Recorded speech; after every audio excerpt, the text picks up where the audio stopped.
Come through the sky, Christopher Daniels, Frankie Zay, collectively known as SoCal Uncensored or SCU! This is Catch, Hook, and Shoot, the worst podcast I've ever been on. Word.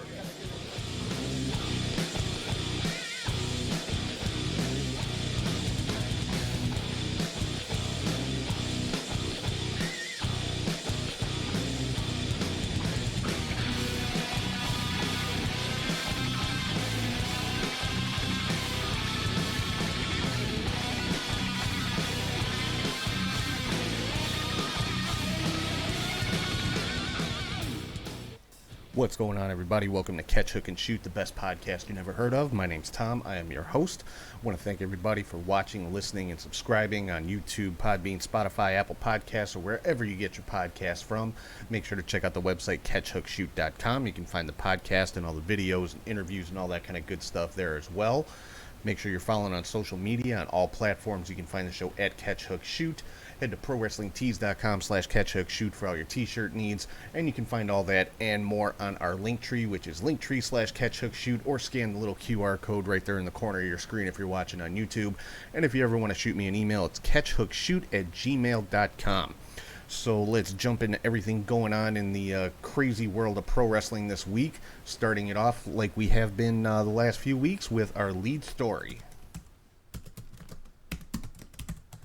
Alright, so like I said, the last few weeks since we started this segment, the lead story is basically my favorite storyline of the week, whatever that might be as far as a new storyline starting up or just the advancement of an ongoing storyline, whatever that might be. This week we're talking about MLW, and I'm talking about the storyline with Richard Holiday and Alexander Hammerstone, the Dynasty, with Contra Unit, and now it's involving Cesar Duran from formerly of Lucha Underground, as well as Alicia Atout. Now, the thing with Alicia and Holiday has been kind of like a slow build for quite a while. You know, the relationship between the two of them, it's like they hate each other, but there's like a little spark there, and I just find it a very interesting storyline. And this week on MLW Fusion, we saw Richard Holiday lose his Caribbean title to King Muertes, who, of course, is a minion of Cesar Duran, so to speak. So a lot of moving parts in this, and like I said, it's involving Contra Unit, and now Cesar Duran and his group, or, you know, he seems to be... I don't know if he's necessarily building his own faction or exactly what's going on with that, but yeah, I'm liking this whole storyline. Like I said, there's a lot of moving parts, a lot of aspects to this. So if you haven't checked out MLW, I definitely suggest checking it out. They're all over the place. I mean, you can get their shows on YouTube. They're also on beIN Sports. I believe they're on Fight TV as well. I don't know. They're all over the place. So check out MLW. I'm really liking this storyline. So let's keep rolling right along into the next segment here, which is basically my favorite match of the week, and it's called the Match of the Week. Alright, so this week's Match of the Week is from the WWE Crown Jewel event that took place on Thursday from Saudi Arabia, and that was the Hell in a Cell match between Edge and Seth Rollins. I mean, I don't think Edge and Rollins could put on a bad match if they wanted to, but they just kind of took it to a whole nother level in this one. This was the third match, basically, in a trilogy of matches between these guys. Stuff got very personal throughout the course of this rivalry, with Rollins basically trying to take out Edge, re-injure his neck, showing up at Edge's house, and all that kind of stuff. And it all culminated in this Hell in a Cell match where they pretty much just beat the living shit out of each other for a good little while there.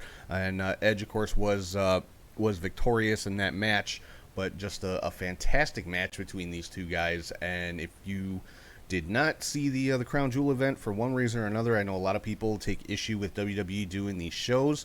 I'm not going to get into any of that right now, but yeah, if you have not seen this match, I definitely suggest checking it out, because it is a fantastic Hell in a Cell match with these guys, and it stayed in the cell. You know, it didn't go on top of the cell, nobody flew off the cell, none of that kind of stuff. It stayed, you know, stayed within the confines of the cell, which you don't see a whole lot anymore with Hell in a Cell matches, so I thought that was pretty cool. So yeah, that is the match of the week this week: Edge versus Seth Rollins, Hell in a Cell from WWE Crown Jewel. So next up is my top 3 highlights of the week, and that is called the 3 count. First up on the 3 count from AEW Dynamite on Saturday, we saw a confrontation between Bobby Fish and CM Punk. I like this. I cannot wait to see this match. I believe they announced it's going to happen this Wednesday on Dynamite, actually. But yeah, Bobby Fish had a match and took some liberties with his opponent after the match. CM Punk came out and made the save, and just started off this new rivalry with Punk and Fish. And the match between these two is going to be outstanding. I already know that. That's already an early contender for match of the week for next week.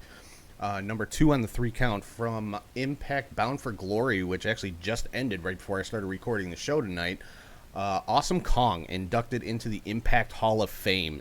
Definitely well deserved. I mean, could be argued Awesome Kong quite possibly the most important Impact knockout in the history of Impact. Her and Gail Kim pretty much started the Knockouts division. It was built around them. So, yeah, Awesome Kong, well-deserved going into the Impact Hall of Fame. Awesome induction speech from Gail Kim introducing her. So, congratulations to Awesome Kong. Number 3 on the 3 count, Charlotte Flair and Becky Lynch had a basically the main event segment on Smackdown this week, where they were basically trading championships. Charlotte being the Raw Women's Champion, Becky the SmackDown Women's Champion. They got drafted to opposite brands, so they had them exchange the titles, kind of the same way the New Day and the Street Profits had to do last year with the tag team titles. But there's other things they could do besides these just title exchanges. I mean, somebody could have lost the title or something. I think the exchanges are a little bit lame in my opinion, but it is what it is. But the interesting part about this was Charlotte apparently went off script a little bit, apparently not happy herself with this particular way of doing things, and took the Raw Women's title and basically just threw it on the ground, or on the mat as it were, because they were standing in the ring. And apparently that was not part of the plan. And, she supposedly, this is coming from the dirt sheets, but caught some heat backstage, was asked to leave the building, which, it was the end of the show. I'm assuming she would have been leaving the building anyway. But, and apparently her and Becky had some words backstage after the show. So, yeah, and of course this, again, starting up more rumors about Charlotte possibly leaving WWE to go to AEW. Andrade put out a very straightforward post to WWE, literally said, F you, WWE, is exactly what the tweet said. And, of course, everybody knows Andrade, Charlotte Flair are an item. They are engaged. So, again, starting up more rumors. Is Charlotte leaving WWE to go to AEW? Who knows? But, yeah, so Charlotte and Becky's title exchange not exactly going smoothly, I would say. So let's get into some other stuff going on this week. In WWE, we have a new King and Queen of the Ring, Zelina Vega, the first winner of the Queen's Crown tournament. And I like Zelina winning the Queen's Crown. I like the idea. The first Queen should be a heel. It just, to me, just makes sense. I don't know if you guys agree with me or not, but the first Queen needed to be a heel, and I think Zelina is a good choice for that one. And as far as King of the Ring, Xavier Woods is the King of the Ring, and he was definitely the sentimental favorite going in. He had been campaigning and lobbying for this for however long it was, quite a long time. And that was his one big dream, big goal in WWE. He wanted to be King of the Ring. And now he has accomplished that, so I thought that was pretty cool. So Xavier Woods is your new King of the Ring. On SmackDown, Brock Lesnar got himself suspended for beating the crap out of Roman Reigns and the Usos and some officials, and he F5'd Adam Pearce a couple of times. So, yeah, Brock indefinitely suspended. So basically, that means Brock's going to be off TV for a while. You know, he had his contractually obligated match. I'm sure he'll be back in 6 months or whatever it might be. So yeah, see you later, Brock Lesnar. NXT is having another Halloween Havoc themed event coming up this coming Tuesday, and Braun Breaker getting his first shot at the NXT Championship at that event, taking on Tommaso Ciampa. We're also going to see the debut of Solo Sikoa, who is Seifa Fatu, who is the brother of Jimmy and Jey Uso. Of course, not being promoted as the brother of the Usos, so he's, you know, obviously going to be on his own thing, but he'll be making his debut as well. Moving into some AEW stuff, Orange Cassidy, Bryan Danielson, and Eddie Kingston have all advanced in the World Championship Eliminator Tournament. A little bit of a scary spot in Eddie Kingston's match. He was taking on Lance Archer. Archer went for a moonsault and landed right on the top of his head and literally bounced off of his head. It was terrifying to watch. Thankfully, looks like he's not severely injured. You know, he was posting on social media afterwards. He was moving around immediately after it happened, you know, moving his arms and legs, and was able to roll out of the ring and stand on his own, walk to the back under his own power and stuff like that. So all very, very good signs. By all accounts, not seriously injured, thankfully, because that spot was terrifying to watch. So, and you know, a guy the size of Lance Archer, all of that weight coming down on his head, it could have been disastrous. So, yeah, Lance Archer thankfully appears to be okay. But, yeah, Cassidy, Danielson, and Kingston all advance in the Eliminator Tournament. And, yeah, Sting caught a bit of a beatdown on Dynamite this week. He came out for an interview with Tony Schiavone. He got interrupted, of course, because Sting always gets interrupted. That just seems to be the thing. Interrupted by MJF. You know, talking about Darby Allin, and so Sting went after MJF, and of course we had Wardlow and Shawn Spears come out, and yeah, Sting just caught a three-way beatdown from all three of them. And this, of course, I'm sure is leading to a match between MJF and Darby Allin coming up at Full Gear, I would assume. So I'm interested to see how this is going to continue to play out. And then we saw a backstage segment with MJF and kind of confronted, I would say, by Wardlow, asking, you know, what was that all about last week when MJF just kind of threw Wardlow to Sting so he could run out of the ring. And yeah, and now I guess MJF says Shawn Spears is Wardlow's accountability buddy. I think MJF watches a little too much South Park. But, so, yeah, I'm not sure exactly what that means, but I'm sure we'll find out. And then we had the first matchup for the women's TBS title tournament tonight. Ruby Soho advanced in that match with a win over Penelope Ford. And then in the main event of Dynamite, Cody Rhodes finally got a victory over Malachi Black. Very good match between those two, actually. The fans the fans are turning on Cody Rhodes, so I think we may see heel Cody coming up here sooner rather than later. We'll have to see how that one's going to play out. Impact Bound for Glory was tonight, as I said, just finished up right before I started recording here. Jordynne Grace is the first Impact Digital Media champion, winning the six-way match for that championship. A lot of new champions in Impact. Actually, every championship changed hands tonight except for the tag team titles. The Good Brothers are still the tag team champions. They managed to retain. But Jordynne Grace is the first ever digital media champion. Inspiration, formerly known as the Iconics in WWE, defeated Rosemary and Havoc for the Knockouts tag team titles. Trey Miguel is your new X Division champion. He got the victory in that triple threat match for the vacant X Division championship. Moose won the Call Your Shot Gauntlet match, which is basically like the equivalent of WWE's Money in the Bank. Mickie James, once again, is your Knockouts champion, getting the victory over Deonna Purrazzo. And Josh Alexander defeated Christian Cage for the Impact World title, but only managed to hold that title for a couple of minutes because Moose immediately cashed in that Call Your Shot trophy, and he is your new Impact World champion.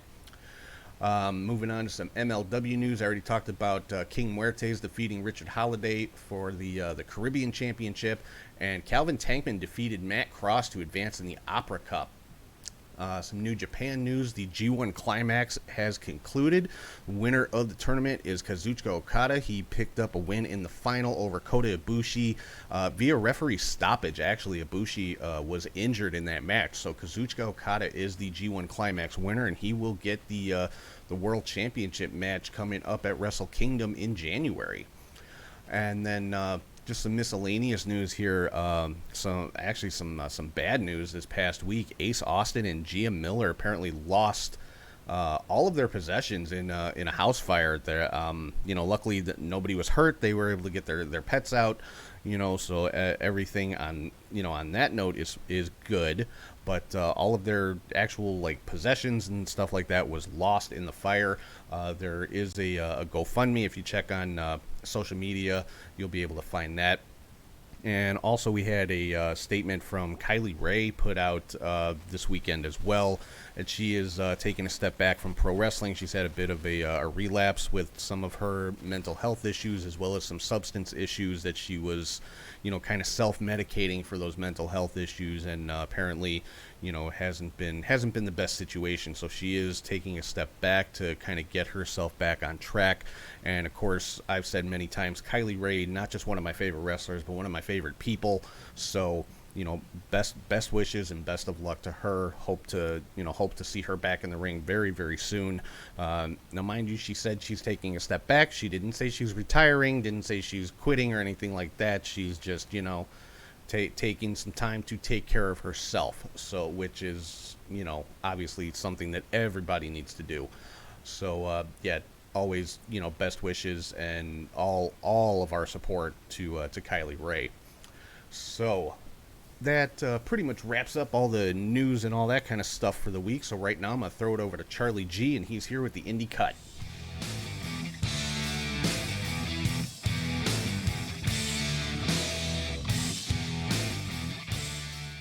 Thank you, Tom, and hey to wrestling friends. I am Charlie G with a highly edited couple weeks recap of this Indie Cut. It's been a busy time in the wrestling world, so I begin with Saturday, October 9th, and Wrestle Carnival Pure from Nottingham, England, and that's pretty much where a lot of the Ring of Honor people went over and had a nice couple matches with the UK world. So we had Joe Henry defeat Jay Joshua, Alex Windsor defeated Jordan Grace, and in a Pure Rules match, Chris Ridgway took on Jonathan Gresham to a double countout. It had to be a really good match, though it ended in a countout. To Over the Top Wrestling, Martina's Gaff Party 5 All Day Starts from Dublin, Ireland. So for the OTT Gender Neutral Title Three-Way match, Session Martina defeated champion Mark Haskins and Terry Thatcher. And in a tag match, it was the United Empire with Kyle Fletcher, Mark Davis, and Will Ospreay defeating Scotty Davis, Shota Umino, and Yota Tsuji. Yeah, that'd be good. Back here in the States, we had Standalone Wrestling, The Big Bang, from Lacey Township, New Jersey, where the Blue World Order was in action with Hollywood Nova, the Blue Meanie, and the Power Child defeating Titus, Rick Ratchet, and Trax. That had to be pretty fun. Back to Defy Wrestling in Portland, Oregon. Viva Van defeated Vixen. And in a no DQ Tornado Rules tag match, Brody King and Eddie Kingston defeated Ethan HD and Shaft. What a tag team. Eddie and Brody. Pretty cool there. Now to GCW Fight Club Mox vs. Gage from Atlantic City, New Jersey on Fight TV. So this is an awesome show, of course. Alex Zane defeated Leo Rush and Ninja Mac in 11 minutes of insane action. Chris Dickinson and Starboy Charlie defeated Joey Janela and Marco Stunt. So yes, Marco is finally in action somewhere. Jordan Oliver defeated Atticus Kogar finally. Even though at the end of the match, Atticus attacked Jordan and gave him some spikes in the head, so Jordan got a little blood. I guess it happens to everyone, right? For the Internet title and GCW career match, Matt Cardona retained his Internet title, defeating Effie and saving his career. In a 7-way scramble, Jimmy Lloyd defeated ASF, Braden Lee, Calvin Tankman, Dante Leon, Gringo Loco, and Thunder Rosa, who was a surprise appearance and really cool. But somehow Jimmy Lloyd won that match. Whatever. 6-man tag, we had AJ Gray, Mance Warner, and Matthew Justice defeated Akira, Alex Clone, and G Raver. Pretty much the Death Rules match, guys. Then we had Shane Mercer defeat Yo-Yo. Now, I'm guessing this was the match Yo-Yo got hurt in, where he couldn't perform at Warrior Wrestling, because that was the last action he saw until yesterday. So, although he did appear at Warrior Wrestling VIP, he just did not wrestle. So, I hope he's all better. He had to be if he fought last night. So, then to the main event for the GCW World Title in a death match. Champion John Maxley retained against Nick Gage in a very bloody, all over the place match. It lasted about 19 minutes. Toward the end of the match, Moxley's back was completely bloodied and just battered, and I could almost see a hole in his lower back. So I don't know how he was able to do Dynamite the next night, or next week, the week, whatever. But yeah, he was destroyed, and Gage pretty much came out like it was a regular day at the office. So, but fun match. If you can see it, it is. I did see it on YouTube somewhere, so look it up. You might find it. And then we go down to Mexico, and AAA Heroes Immortals 14 for the Copa Antonio Pena match. Pimpinella Escalar won that, defeating Aerostar, Araiz, Argenis, Kyra, Mamba, Sexy Star, Viano Third Jr., and Toxin. Pretty cool opener. Then we had Dinamitas, El Cutaro, Forestero, and Sanchan. They defeated Carter Brower Jr., Moga Cota Jr., and Tito Santana. Not that Tito Santana. That was a really good match between those 6. For the AAA World Tag Titles, Phoenix and Pentagon Jr. retained against Vikingo and Laredo Kid. Of course, we all know Lucha Brothers held on because then they lost it on AEW. And then this also took the eye of Kenny Omega challenging Vikingo, and that will happen in December, I believe. So, can't wait to see that match. Then in a cage match of 6-man tag, not really a tag, the 6-man action, DMT Azul, Puma King, and our friend Sam Adonis defeated Dave the Clown, Psycho Clown, Psycho Clown and Murder Clown in a pretty grueling match. Of course, all blood all over the place, but they all had to leave the ring at one point, and Sam had one of his friends from CMLL be Harley Quinn, and she was she was a wild woman. And if you could watch this, where on the Cubs fan on Twitch, pretty cool match, and it leads to more down the road, I'm sure. Now to Sunday, October 10th, Noah Grand Square 2021 in Osaka. For the junior heavyweight tag titles, we had Eita and Nosawa defeating Osusi Koteji and Hajime Ohara to become the champions. And then for the heavyweight title, we had Katsuhiko Nakajima defeating champion Namichi Marufuji to become new champion.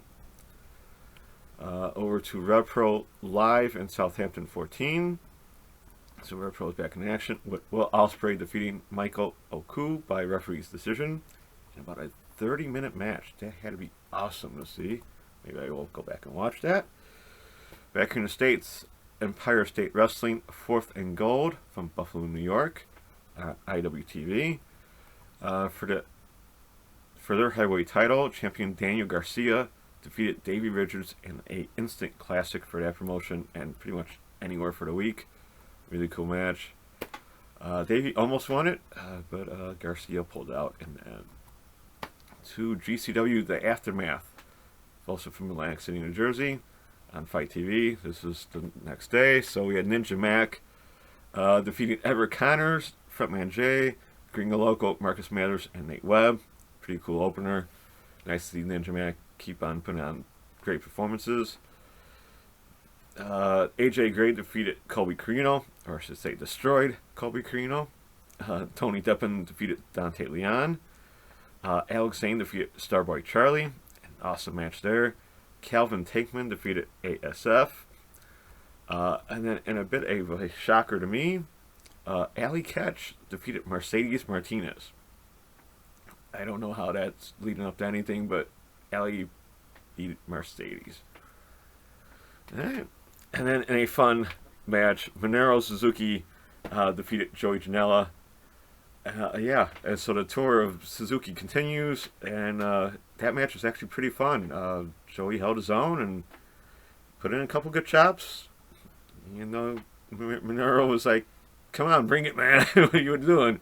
So watch that match. I'm sure you can find it somewhere. On to Tuesday, October 12th, CLLL. For the Mexican National Lightweight Heavyweight title, Angel de Ura defeated Felino to become the champion. No reason I'm talking about CLLL. On to Thursday, October 14th, and Defy was back in action. Hellbent was the show, but from Los Angeles, California. Christopher Daniels defeated Daniel Garcia. Eddie Kingston defeated Rocky Romero. In tag match, Bestia 666 and Mecha Wolf defeated Matt Vandergriff and Titus Alexander.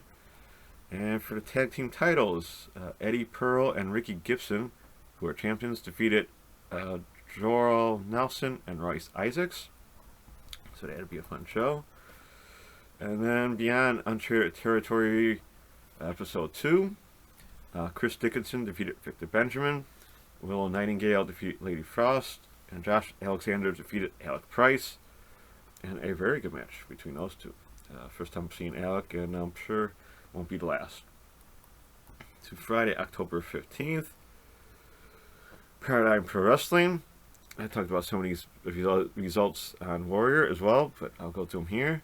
For the MidwestTerritory.com title match, champion Calvin Tankman took on Shane Mercer to a 15-minute no contest, as they both kind of tossed the referee away, so the referee just called the match. But that was a great match between those two. If that could be on Ring of Honor or MLW or AEW, someone get that on regular TV. That'd be great. Davey Richards defeated Cole Radrick. Real good showing there. And for their Paradigm title, Shug D defeated Myron Reed to become the champion. A pretty nice match there. Then later that night, they put on As the Rush Comes, also on IWTV, which was the UWFI Rules show.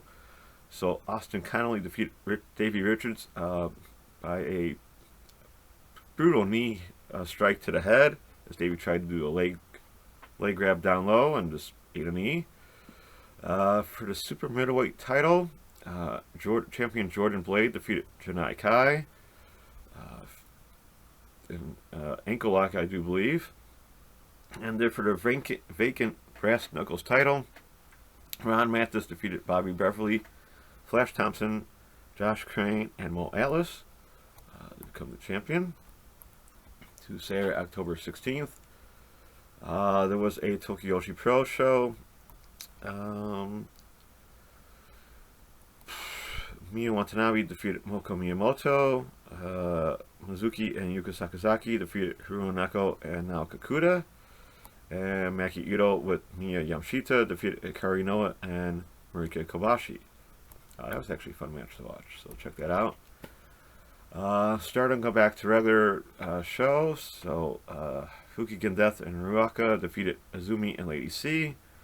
Utami Hayashita defeated Rina. Saki Kashima and Starlight Kid defeated Hanan and Mayu Iwatani. Hazuki and Kaguma teamed up to take on Momo Watanabe and Saya Kamatani to a 50-minute draw as they get ready for Tag League. And then 8-woman action. Himeka, Maika, Natsupoi, and Siri defeated Mina Shirakawa, Tam Nakano, Unagi Sayaka, and Waka Tsukiyama. I'll get that name correct sooner or later. Progress was back in action with Chapter 124, K-Corn, where they held Progress Revelations of Divine Love first round matches with Araiho defeating Lana Austin, and Sky Smithson defeated Laura Di Matteo. For the Progress Tag Titles, champions Charlie Sterling and Nick Riley defeated Bonesaw and Damian Corvin. Yeah, that's about it. Back to the States, Russell Pro, welcome back from New Jersey on Fight TV. Bobby Wayward defeated Tony Nese. Crowbar defeated Justin Carino. Brian Myers defeated Dirty Dango, also known as Fandango, so that's his new name. Mac McIntosh defeated Carlito. That's not cool. For the Impact Knockouts title, champion Deonna Purrazzo defeated Mercedes Martinez by DQ. So I don't believe that is Mercedes' only time at the championship. Let's hope not.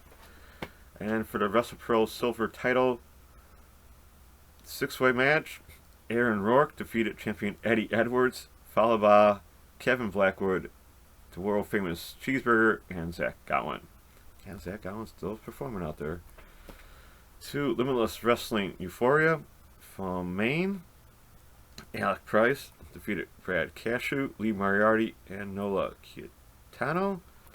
For the Limitless World title, Anthony Green retained his championship, defeating Daniel Garcia. As you all know, Anthony had to relinquish that title without losing it as he went to the WWE, NXT, got buried there and came back and won it back. So nice to see that. To International Wrestling Cartel, Super Indie 20 from Pennsylvania. That was on Fight TV. I'll just go through the final match, which was Cole Carter defeating Anthony Green. So Anthony had a busy weekend there. I'm sure the Limitless was taped. Yeah, good with that.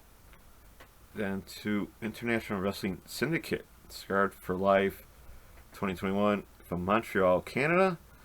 For their women's title, Veda Scott defeated champion Ada Starr to become the champion. Forgot to throw that in because Veda doesn't wrestle that much. To AAA Wrestling, this is a regular show, so we had referee Tarantes, La Parca Negra, and Superfly defeating Fabi Apache, Mr. Iguana, and Nino Hamburguesa.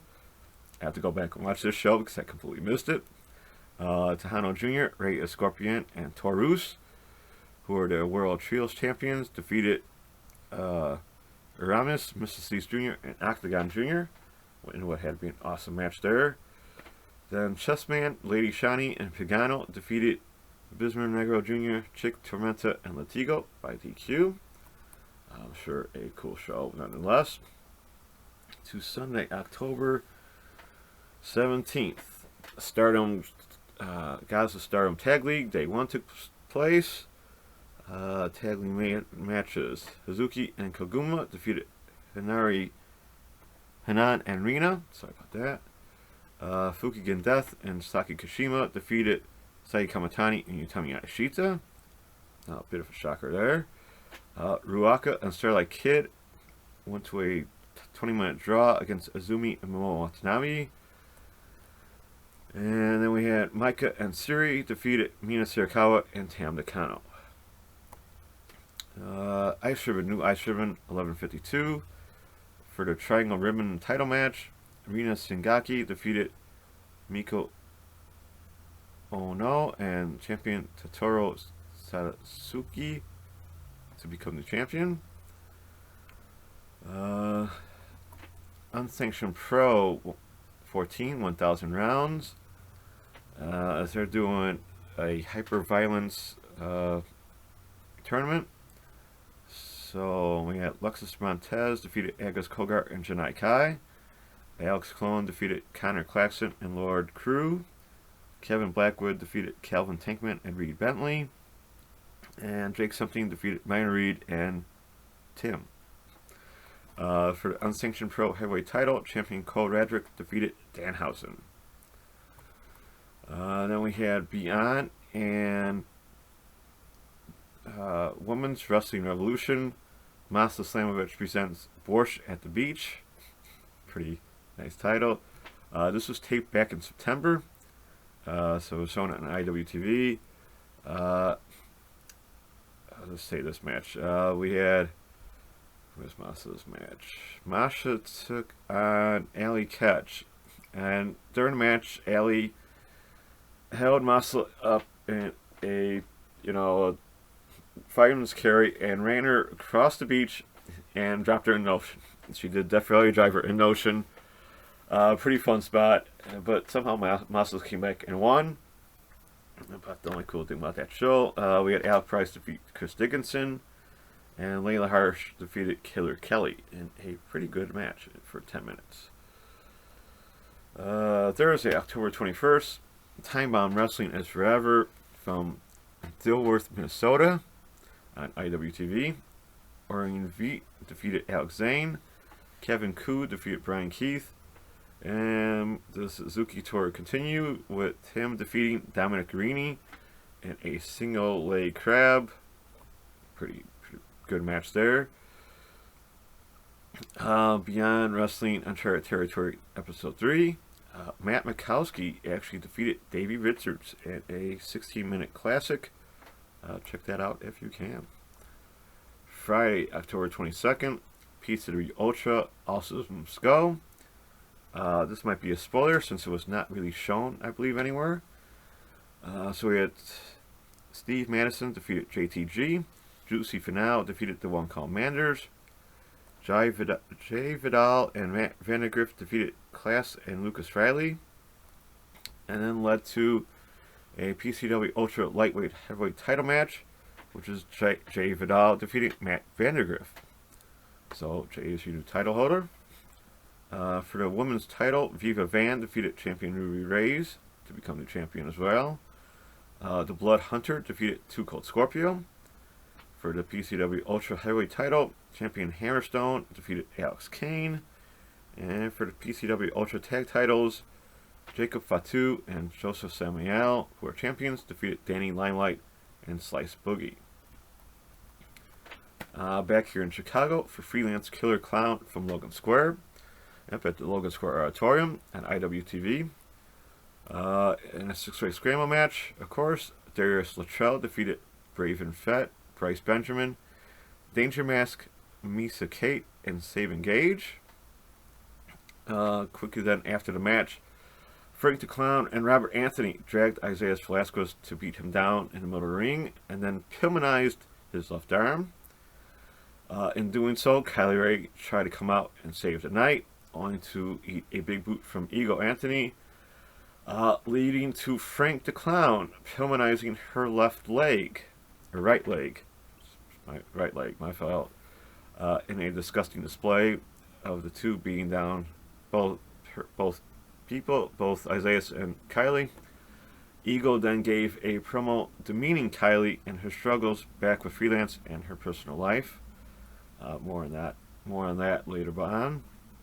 For the Freelance World Title Tournament, first round match, Robert Anthony stayed in the ring to defeat Angel Escalera, who tried to defend his teachers.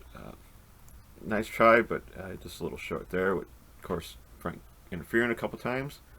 Then we had Effie defeated Wes Barkley. Alfonso Gonzalez defeated Project Monix in his penultimate match. Alfonso put his legs on the ropes to get the pinfall. Now, Monix was supposed to take on Kylie Ray later tonight with Freelance Underground, but as of 5 o'clock, there has been no announcement of what's going on, so we'll see what happens. In a non-title two-way match, the Bang Bros of August Matthews and Davey Bang defeated champions Bucky Collins and Mikey McFinnigan, and Marino T and Philly C. Pretty cool match there. For the new Texas Pro title, champion Brian Keith defeated Storm Grayson. A really good match there.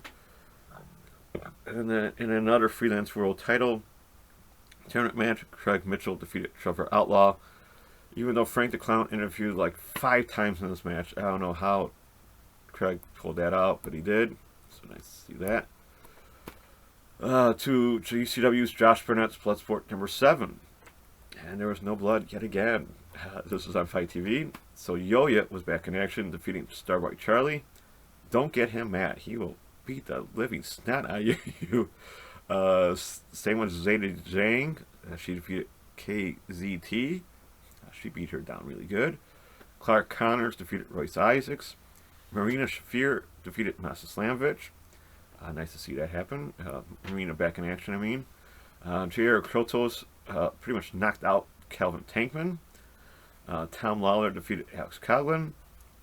Davey Richards defeated Yuya Uemura. A real good match there.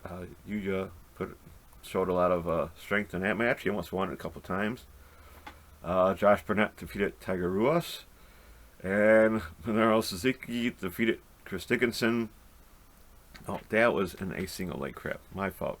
That didn't happen in the other match. But yeah, so they finally hopefully ended their beef with that match. CMLL. Mystico defeated Ultimo Guerrero. And Titan and Valador Jr. defeated Templario and TJP. So TJP made it down to Mexico for a match. Nice to see. Then earlier today, Saturday, October 23rd, Tokyo Pro was back in action. Hikari Noa defeated Pam Harajuku. May St. Michelle and Saki-sama defeated Nodeka Tenma and Raku. And Maki Ito with Miya Yamashita defeated... and with Moko Miyamoto defeated Mizuki, Yuka Sakazaki, and Suzumi. Before I go, I would like to promote Pro Wrestling Tees Tag Me In t-shirts. This is professional wrestlers.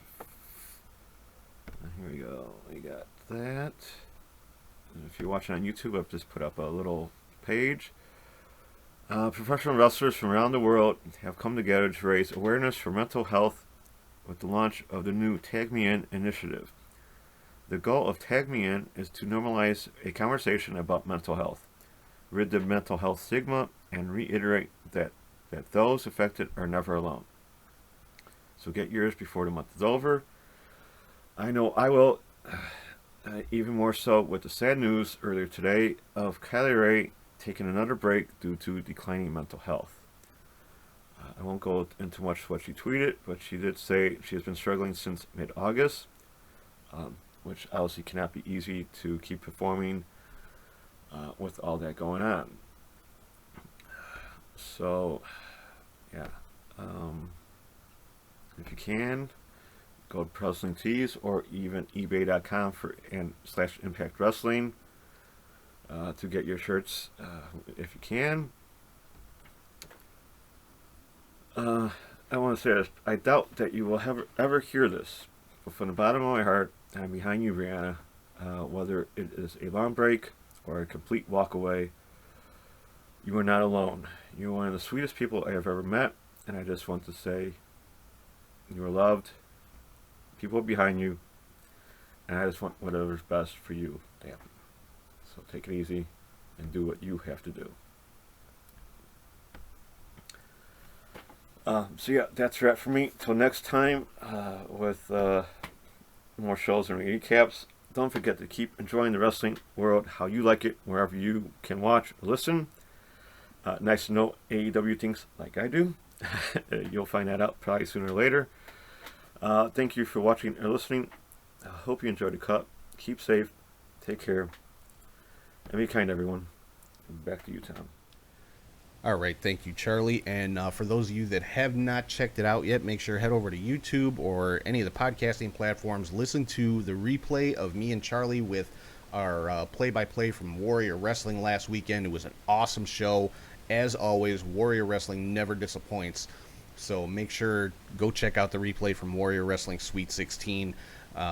Listen to our commentary, get the replay on Fight, but one way or another, you need to check this show out because Warrior puts on an amazing show every single time, and this was no exception.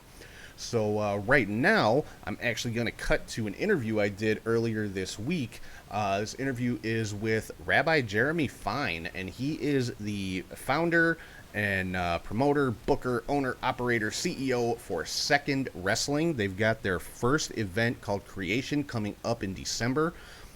So make sure you check that out. Follow them on social media. But I'm going to throw it right now to that interview with Jeremy Fine talking all about 2econd Wrestling. What's going on, everybody? This is Tom with Catch, Hook, and Shoot, and I am talking right now live via Zoom with Mr. Jeremy Fine. He is the founder of 2econd Wrestling. How are you doing today, Jeremy?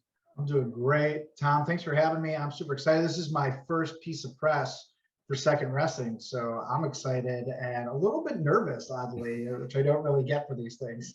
Oh, that's awesome. I'm happy to have you on the show, and I'm excited to be the first one that you're on. That's awesome. Thank you.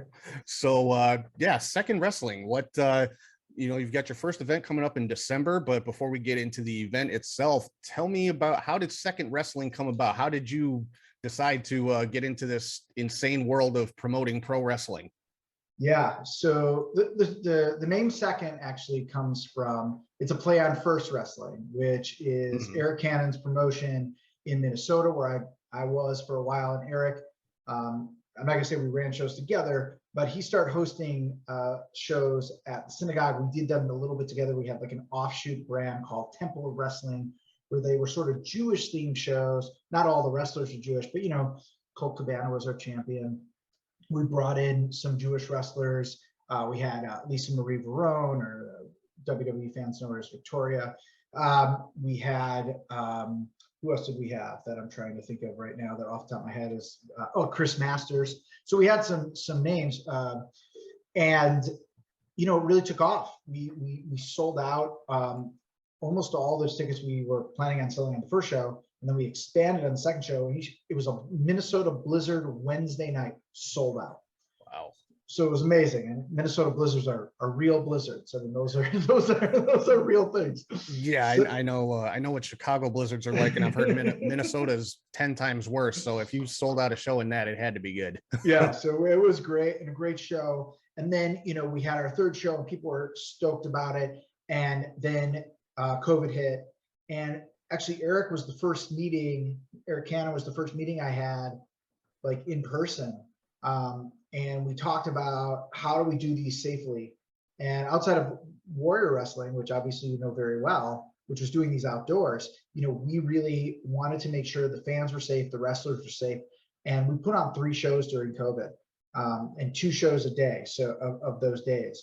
It was the only thing I did really during COVID was go to these shows because I felt they were so safe because I was taking care of them. And Eric Cannon, he's really the best. I mean, I really can't talk enough about Eric. And then we did one final show called Exodus, which was sort of my departure. And it had Trey Lamar on it, Scott Steiner, Rhino, Colt Cabana, of course, was champ. Really an amazing show. I also had Allison Kay and Heather Monroe, who were, just put on amazing match. The two of them, they just have great chemistry in the ring. And I pitched this idea to Cannon and Colt Cabana, who I've known for a long time, and that I wanted to sort of start my own thing in the Chicago suburbs, north suburbs, because there's really nothing out here, at least consistently. There hasn't been a show out here in a while. And I was looking at different venues. We were really fortunate to have an incredible partner in what's called Bernard Wenger JCC Jewish Community Center. This is not a Jewish show. So 2econd Wrestling, while I'm a rabbi and will play a role, we can talk about representation and why I think that's important, but it was just the best venue for us in terms of size, in terms of location. We're actually in the midst of negotiating a second location, not actually really close down the street, but we felt really comfortable. The date worked. And we're really excited. I have a team of guys who are just huge wrestling fans who are excited to sort of see how this runs.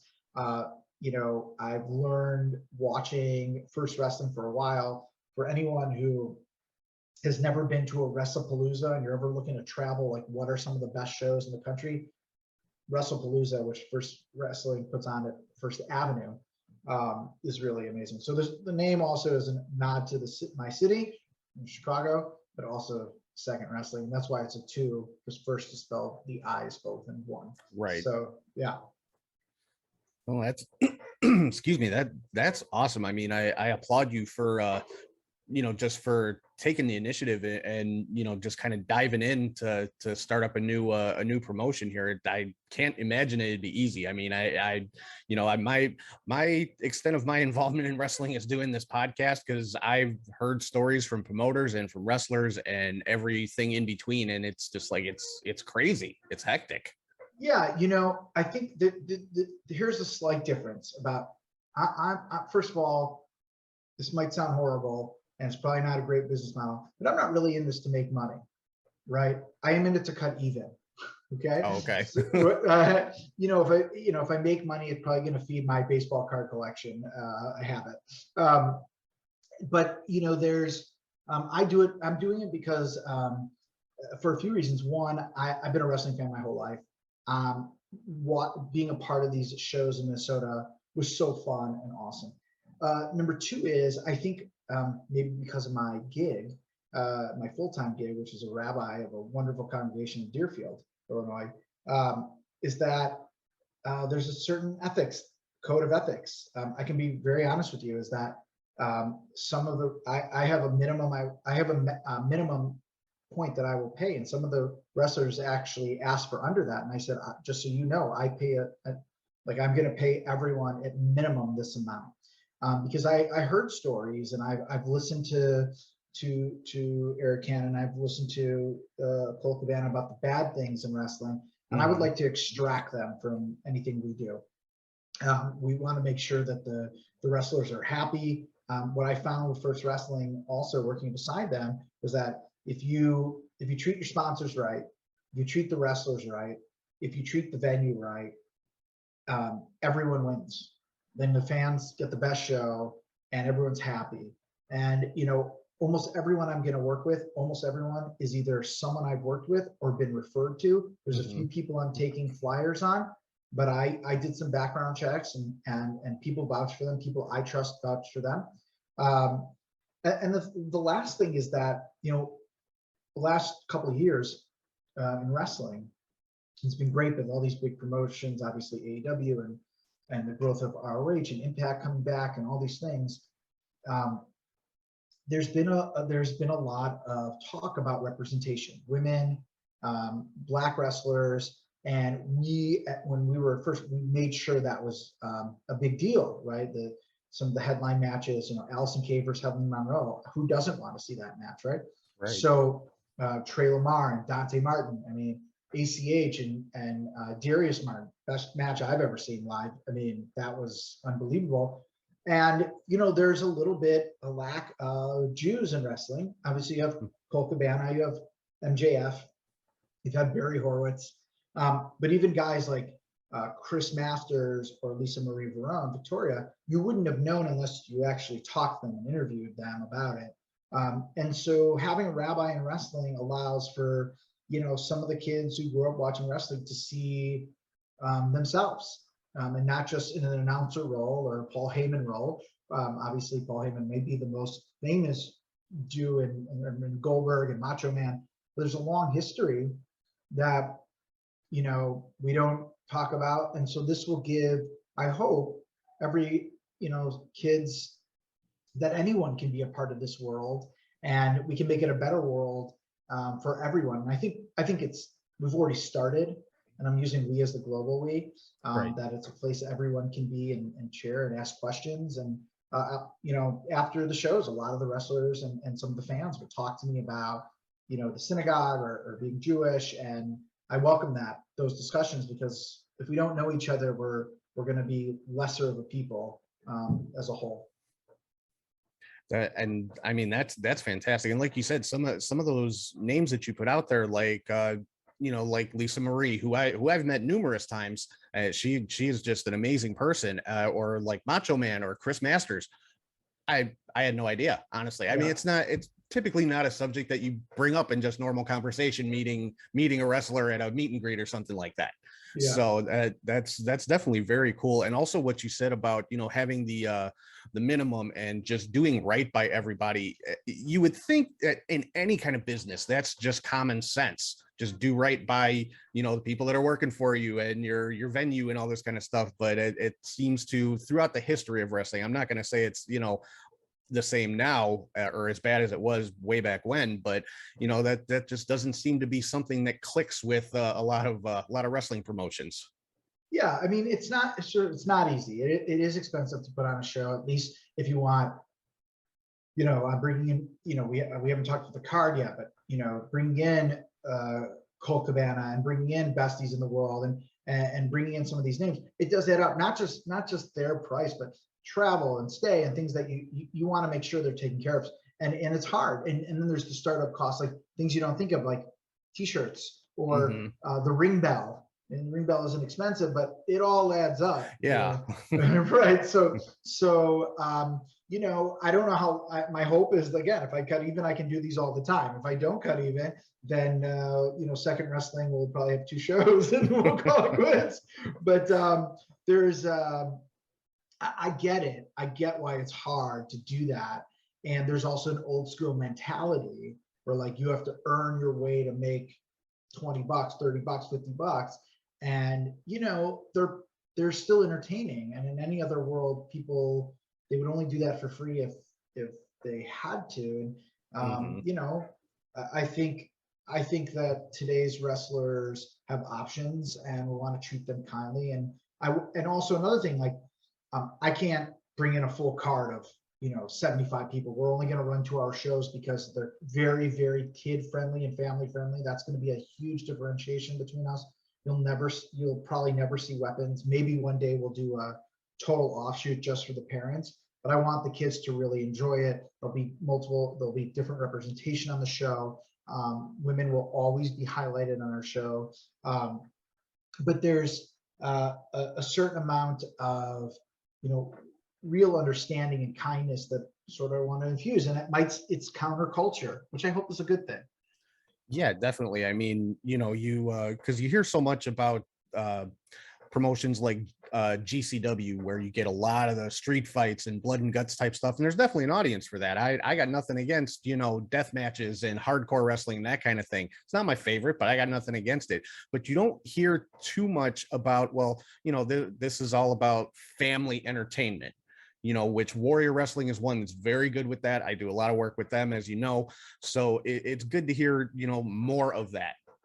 Yeah, we got little stuff we're going to hand out. We tried to do a little bit more, but again, that budget adds up. Like, if you want to add certain elements, but the talent will all be reminded. There's no swearing on this show. There's no taking it to the crowd unless it's specifically something we've all approved. I want to make sure that everyone feels safe and everyone feels supported, and every fan, whether they're 4 years old or 40 years old, goes home happy. And I think we can do that. My kids will be there. They'll be in the front row. They'll be my little one will be screaming a little bit more as she does. But we did that at the synagogue, and that's what I'm gonna sort of be bringing here as a really family friendly, if not kid centric show. But everyone can join. I mean, like for example, one thing a lot of shows make their money on is alcohol, but we won't be serving beer. We have other things that we hope to serve, but that's just not what the clientele that I'm aiming for. As it's also 1 o'clock on a Sunday, but that's right. Exactly. Yeah.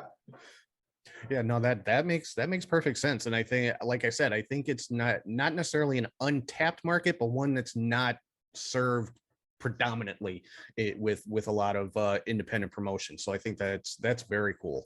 So I've actually got your flyer up here on my screen. I'm looking at some of the names that you've got already, and I mean you've got some pretty good names here. I mean, obviously front and center is Colt Cabana, AEW star. So obviously he's going to be there. Trevor Outlaw, somebody who I know pretty well from Warrior, nice guy, kind of keeps some questionable company at times Frank the Clown, but you know, good enough guy. So what the like what are some of the other names? I don't want to just run down the list here. Give us some of the other names. So who are we really excited about? You know, besties in the world. You know, I humbly believe they're the best tag team that's not in a promotion, if not better than most of the best tag teams that are in promotion. I first saw them at AAW, which was my first indie show, and I just thought they were the best. Billy Starks, who has gone to First Wrestling a lot and was one of my first calls. She's phenomenal, and you know, if we're going to do a kid-centric show, there's probably no one better than Billy Starks right now on the independents. Blair Onyx will play a large role.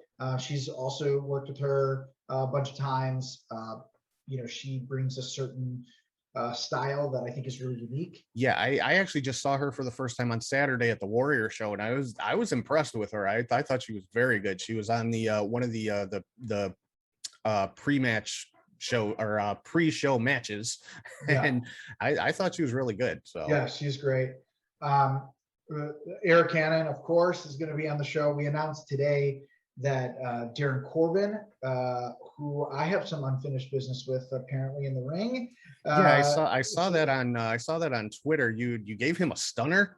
Did I read that right? I'm definitely the only rabbi ever to give anyone a stunner in the middle of the ring. You know, listen, he crossed the line in a match where he was in a three-way2-way-match for the Uptown VFW Championship against Eric Cannon and Devon Monroe, who will likely at some point make his way to Second Wrestling, big Devon Monroe fans. And Corbin got my face, and the loudmouth mercenary has never stood across the ring from a rabbi who's bigger than him, faster than him, and put him in his place. Very nice. I'm impressed.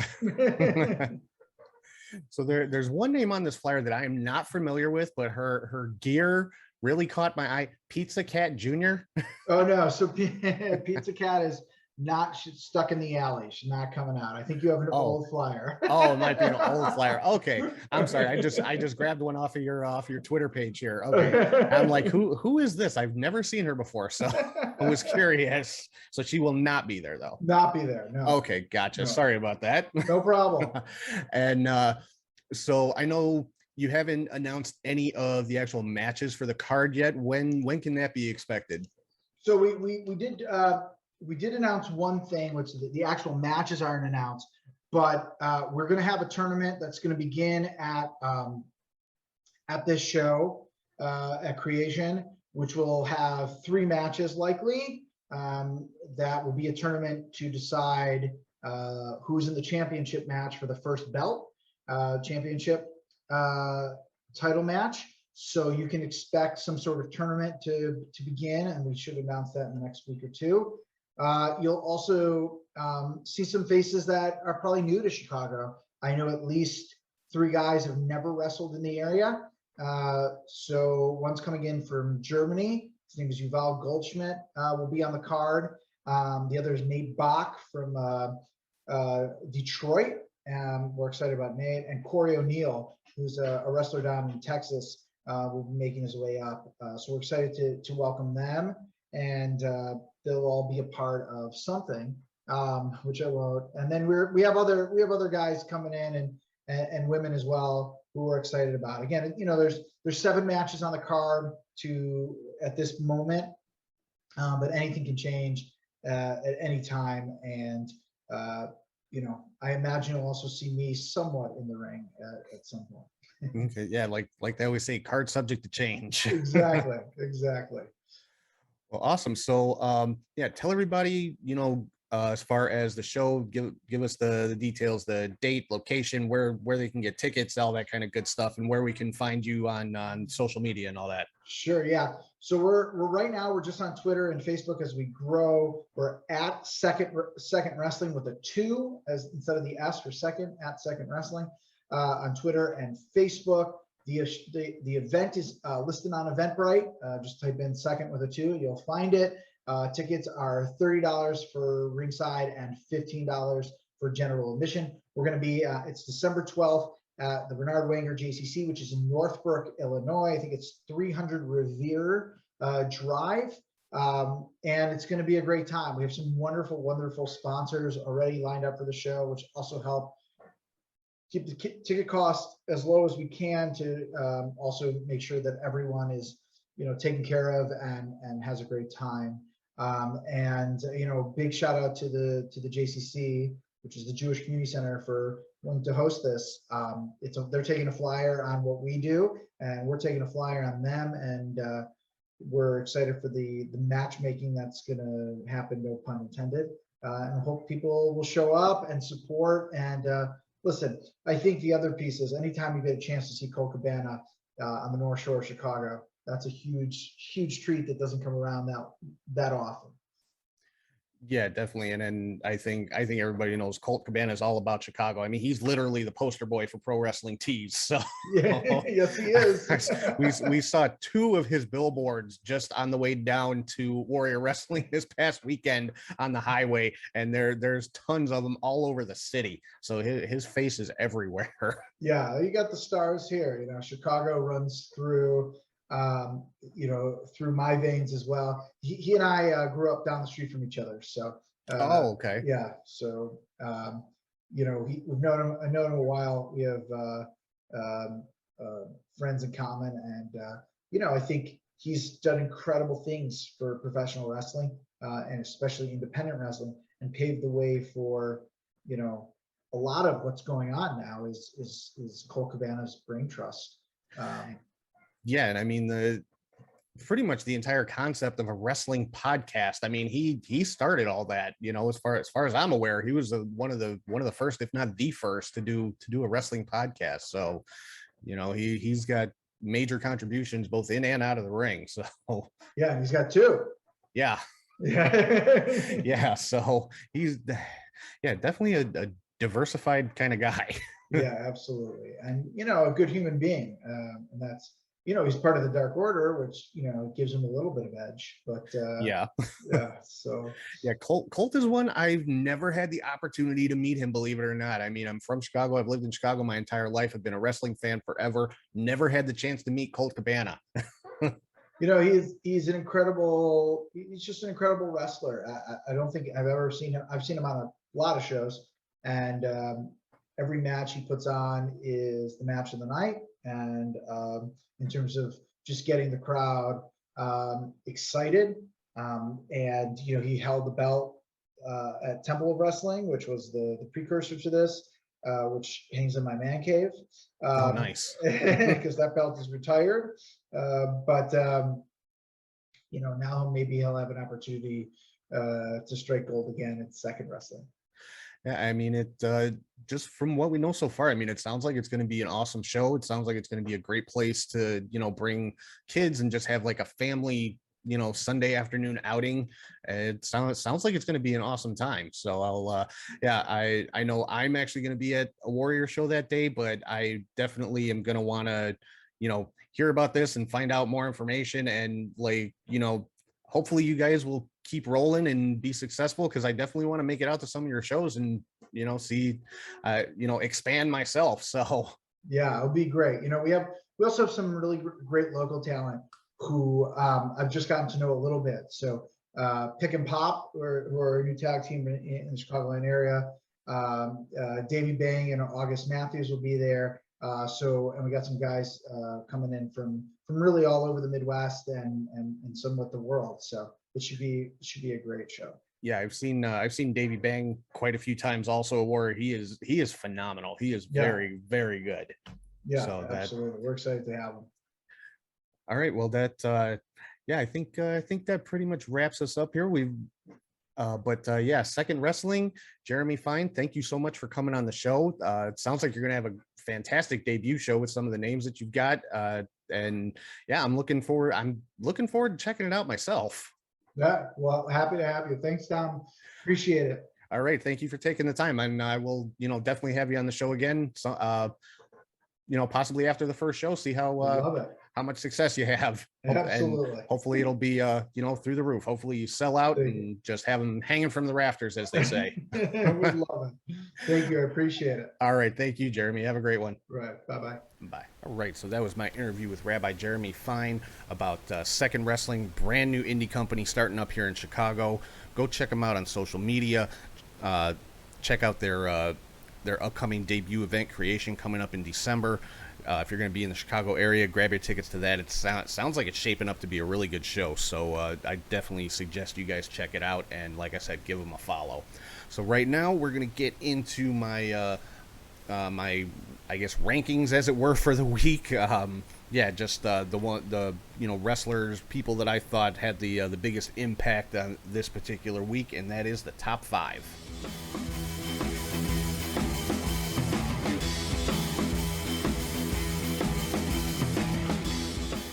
All right, first up on the top 5 is Xavier Woods, brand new King of the Ring.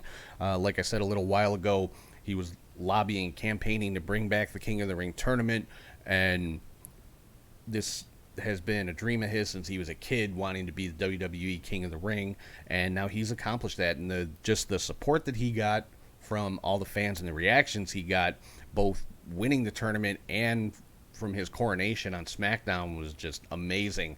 So and he now, every member of the New Day has had some type of major accomplishment outside of the team as an individual, with of course Kofi and Big E both being WWE champions, and now Woods being the King of the Ring. I gotta say, New Day probably at this point has to be rated the number 1 faction in the history of WWE. I mean, as far as longevity, team accomplishments, individual accomplishments, New Day can do no wrong, apparently. So congrats to Xavier Woods again for becoming King of the Ring. Number 2 on the top 5, Kazuchika Okada. Talked about that a little while ago. Winner of the G1 Climax tournament, going on to get the World Championship match at Wrestle Kingdom. Number 3, Jordan Grace, first ever Impact Digital Media Champion, which I talked about this title a while ago. People, had some stuff to say, Digital Media guys, it's the equivalent of a TV title.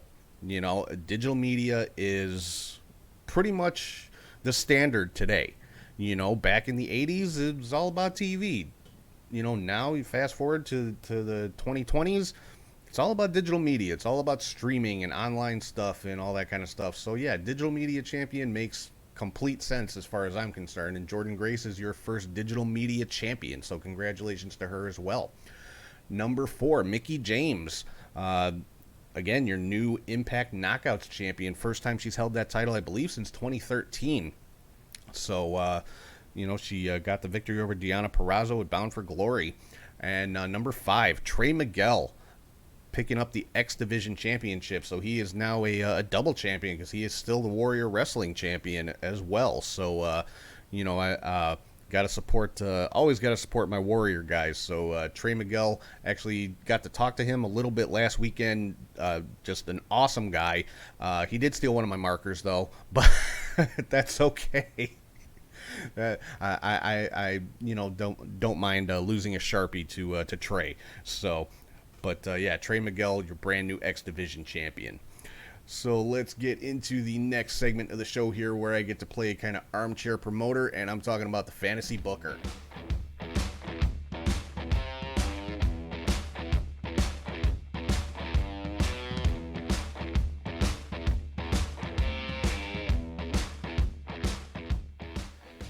All right, so the Fantasy Booker this week, this is a match that's going to happen, in my opinion. So I'm just putting it out there now so I can say, hey, I called it. Actually, this was a rumor that was floating around a couple weeks ago too, because of a picture that was taken of Tony Khan with his little notebook. But I'm calling this right now as the finals for this championship eliminator tournament, and it's Bryan Danielson versus Jon Moxley. Now there's, and they've faced off before in WWE when, Daniel Bryan and Dean Ambrose. But, I got a feeling this will be a little bit different in AEW with Bryan Danielson and Jon Moxley in there. And, so that's my pick for the final of the Championship Eliminator Tournament that's going to take place at Full Gear. And, I don't think it'll be a surprise to anybody if that is the final. I'm that those are the two logical choices from the bracket that's out there. But so yeah, Moxley and Danielson, they're gonna beat the hell out of each other, and I'm having a hard time picking a winner. I'm thinking probably Danielson, because Moxley's been in the world title picture pretty much since he joined AEW, and he did hold the world title for quite a while already. There have not been any two-time champions yet, so I'm going for Bryan Danielson in this one. But yeah, I think this match is going to take place at Full Gear. It's going to be the finals of the Championship Eliminator Tournament, and I'm leaning towards Bryan Danielson to come out as the winner. But either way, I can't wait to see the match. So I guess it's really not technically a fantasy booker this time, but I don't care. I want to see the match, and I think it's going to be just fantastic with these two guys. So getting into the final segment of the show here, where I get to kind of go off a little bit and maybe state a not so popular opinion, and that is the weekly hot take.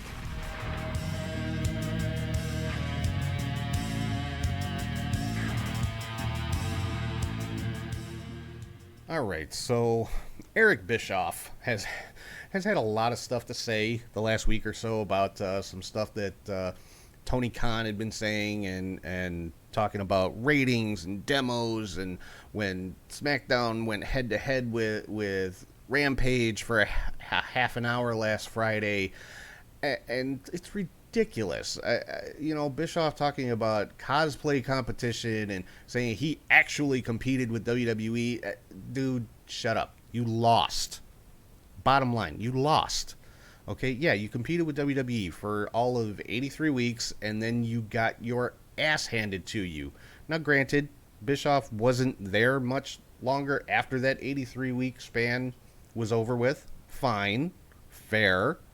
You can't put the downfall of WCW on Eric Bischoff, but the bottom line is, yeah, you competed for a little while, and then you got the crap kicked out of you, so you're really not one to talk about any of this stuff. I mean, in my opinion, Tony Khan is being smart here. He's smart enough to build his product and his audience, before he tries to go head to head with WWE, if that's even in his plans. Who knows? I like the fact that they're not on at the same times right against each other, because I want to watch both shows. I want to watch Raw, I want to watch SmackDown, I want to watch Rampage, I want to watch Dynamite. I like that none of them are on in the same days, or at the same times, because Rampage and SmackDown are both on Fridays, but they're not on at the same time. Rampage comes on right after SmackDown goes off. I like that. I like being able to watch both and not have to go back, and watch one later. I like watching, being able to watch all the shows live, mainly because there's no way to avoid spoilers these days. It's damn near impossible. So I like being able to watch all of the shows live. I like that they're not head to head with each other. And that's just my opinion as a fan, but I say Tony Khan is smart by not going head to head with them. Why would you? Why would you purposely go head to head with a company that has a 50-year head start on you? To me, that would be a stupid business decision. But it's a decision that Eric Bischoff made 20-some years ago. So, what does that say about him? But, so yeah, that's my hot take for the week. Bischoff just needs to kind of let it go, stop. Yes, you beat WWE for 83 weeks. You did fantastic. The NWO was the thing back then. It was. And Bischoff was a genius in that area and in that era, and did beat WWE for those 83 weeks. But then after those 83 weeks were done, where's WCW today? So it is what it is. But anyway, that is going to wrap things up for this week. Again, I want to thank everybody for watching, listening, or subscribing on YouTube, Podbean, Spotify, or wherever you get your podcasts from. Make sure to head to catchhookshoot.com for all the videos and merchandise and podcasts and photo gallery and everything else that you can find over there. Head to prowrestlingtees.com/catchhookshoot for additional t-shirts that are not on the website. Make sure you're following on social media at catchhookshoot on all platforms. You can find all that and more at our Linktree, which is linktree/catchhookshoot, or scan the little QR code right here in the corner. And if you ever want to shoot us an email, it's catchhookshoot@gmail.com. So that's going to wrap everything up for this week. Again, thank you everybody for checking out the show. Make sure you check out our, like I said, our replay of the play-by-play of me and Charlie from Warrior Wrestling Sweet 16 last weekend. That's on all the podcasting platforms as well as YouTube. Definitely check out 2econd Wrestling. Give them a follow. Check out their first event coming up in December. Like I said, it's shaping up to be a great show. Thank you again to Rabbi Jeremy Fine for coming on the show and talking to me for a little bit. And I'm looking forward to hopefully doing some work with 2econd Wrestling in the future. I think it'd be a thrill to maybe broadcast some of their events too, like we do for Warrior. I'm just throwing that out there. I think it'd be fun. But yeah, again, thank you to everybody for checking out the show. Hope everybody has a great week. Enjoy all the great wrestling coming up this week, and I will talk to you guys soon.